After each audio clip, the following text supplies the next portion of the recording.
Not one shot. Because see what you try to do, what you're going to try to do is break it down to one shot. I haven't spoken yet. I know you, Skip Bayless. You're going to try, what if he gets fouled and has to go to the free throw line? While the whole world is watching, he has to bare his soul. No. I like that. You do that very well. The general managers and the coaches said, one game. Give me Go James. One game for your life. For your life.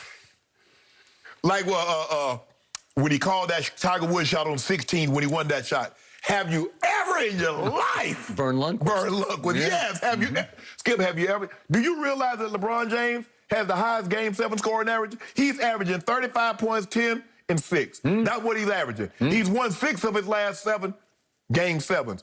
He's been in 8 of them. 6 of his last 7, he brought the bacon home. He brought the bacon home. Your guy, I ain't gonna even call.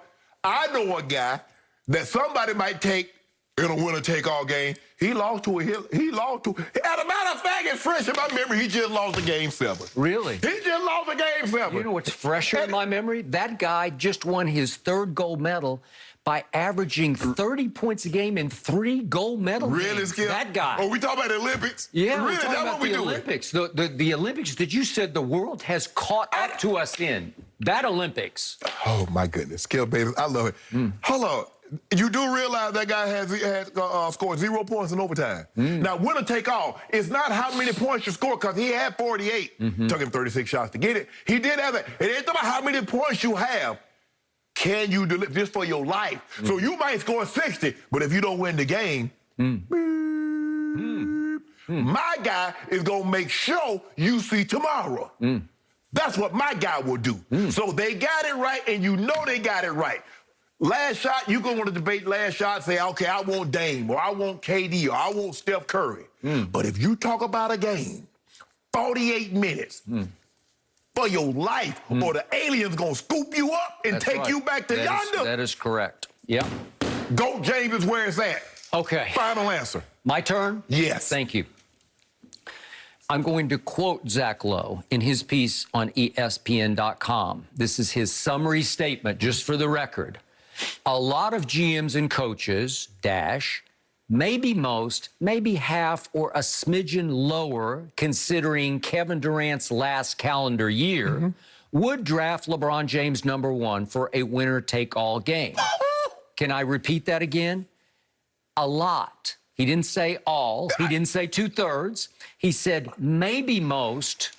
Then he backtracked slightly by saying maybe half or a smidgen lower, considering Kevin Durant's last calendar year.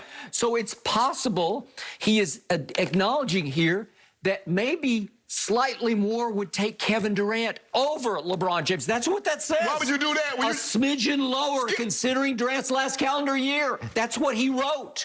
Let's be accurate here. He's actually acknowledging maybe it's Kevin Durant right now. All I know is the last 2 Game 7s, the guy that you just mentioned, what happened in the last 2 Game 7s that he played in? I don't even remember. That's so long ago. LeBron's so old Skip, it just happened in July. Oh, which Game 7? The one against the Bucks. Oh, you mean my guy? I thought you meant your guy. No. Oh. My guy don't lose Game 7. Well, when's the last Game 7 he played in? Oh, the championship. He won the championship. You remember we won the championship, Skip? Well, yeah. In Game 7 in the NBA Finals. It doesn't get more pressurized than that. When was it? Which one are we talking about? Against the Spurs? We beat Indiana. Oh, we beat Boston. Golden State. Okay. You Golden State. Oh, yeah. You gonna just blow it off on Golden State. The one who you said Steph Curry might be taking my last shot. The one in which Steph Curry completely disappeared in the 4th quarter of that game? Skip. Well, he did. He was 1 of 6 in the 4th quarter. Really? He finished second in the MVP. He got 2 MVPs also. It's my turn. So I will give you this, that obviously LeBron is in the discussion for the reason that you made, and he would be in my mindset. I would have to consider, do I want LeBron on my team? Is it an either or? Could I have LeBron and KD, or do I just have to pick one or the other, right? You know what it is. If you're going to pick LeBron, you need a closer. It's just like Giannis. Giannis has a closer named Chris Middleton. And I kept telling you, well, then he's disqualified to be the best player on the planet. He needs a closer. Well, LeBron also needs a closer. So if you tell me I can have Chris Middleton and LeBron, then maybe I'll you better get out of my face. Stop talking. No, seriously, because You forced me to do this because I ain't forced you to do this nothing. is the topic that you love the most in this show. This is your topic, and I honor that. Yeah. But because you broached the subject, Yeah. I have to run through the door that you flung open for me. Flung it Right? open. Okay, since LeBron has entered the league in late and close shots, we can do field goals, we can do three-point field goals, we can do clutch free throws. These are all clutch shots. LeBron has missed 97 clutch field goals. This is at the end of fourth quarters or overtimes in close games, okay? 97. That's by 20 the most since he entered the league, because second on the list is Dwayne Wade, who's obviously long gone. Yeah. Okay? So 97 times he's missed those shots. Now, he's made a few, and you haven't... Made the most. He's made a few. The most. But he's missed by far the most. Yes. And I'll give him credit for at least taking the shots. But if we do, let's go to clutch free throws. I've always told you, his biggest Achilles heel, he is the worst late-game superstar free throw shooter I've ever seen, to the point that his IQ is so high, highest IQ in all of basketball, that he often avoids the late-game free throw line because he just doesn't trust himself. And I don't blame him, because he's not trustable at the late-game free throw line. He's not trustable in the first quarter free throw line. You see what you tried to do? And I knew you were going to do this. I'm just spitting facts back at you. Oh, but how about this, Skip? How about the mere fact that the game sevens, when the money is on the line, I knew you was going to bring it down to a free throw. And guess what? The general managers and the coaches know this, that he's not the greatest three-point shooter, that he's not the greatest free throw shooter. But you know what still? Tom Brady is not the fastest. He doesn't have the biggest arm.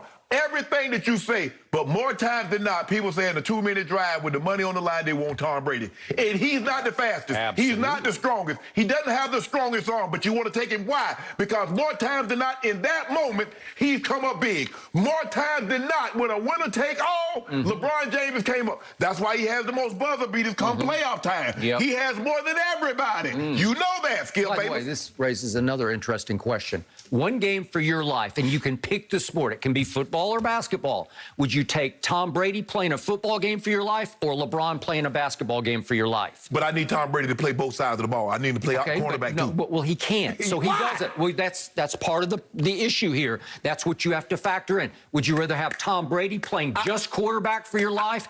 I'm taking Tom Brady 100 times over 100 times. Because you are not taking the GOAT. You're taking Tom Brady. Guess why, Skip? Because you know what? LeBron James don't get an opportunity to lie on Malcolm Butler.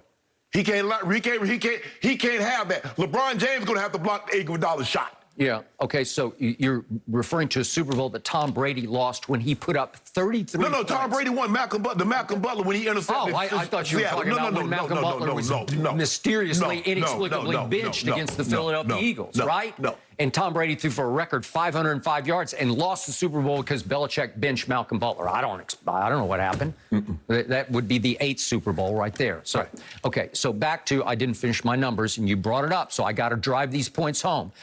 Clutch free throws. LeBron, since he entered the league, has missed 16 late and close free throws. Next on the list is a guy we're going to talk about a little later in the show. It's J.R. Smith and his budding college golf career. But J.R. Smith has missed in his career, which is now over, 8. So it's 16 misses by LeBron at the late game free throw line to only 8 by J.R. Smith, and he's second on the list. Clutch three-point shots. Since LeBron entered the league, he's actually second in overall misses to, guess who? His new teammate, Russell Westbrook. LeBrick. So you've got the 2 worst clutch free throw shooters over the last, you got to go back now 18 years, obviously. Russell and LeBrick. Oh, okay, so this is the guy you want one game for your life? Yes! Seriously? Because I've seen him in those situations come up. Big, huge, 35. He averages more points in Game 7 than Jordan. Okay. Can I interest you in that? Okay, so what you have to hope that in the first 3.5 quarters of the game for your life, that LeBron just takes the game over and puts it away, where you don't need to close it. You remember what he did against San Antonio, right? Game 7? You remember that like it was yesterday. After my team got shot in the heart and left for dead. Who shot him? Ray Allen. GOAT. The GOAT didn't shoot him. With Spur Hunt. The GOAT LeBricked at the end of the game. He had a shot to tie, and he missed it. 7 of 10 in the fourth quarter with 16 points. Why wasn't Tim Duncan in the game? That ain't got nothing to do with me. Why you got to see? You see what you do? Every time LeBron does something, there's a caveat. Why wasn't Tim Duncan in the game? Well, why didn't this guy? Steph Curry turned the ball over. Steph Curry still put. Please answer me. Why wasn't Tim Duncan in the game?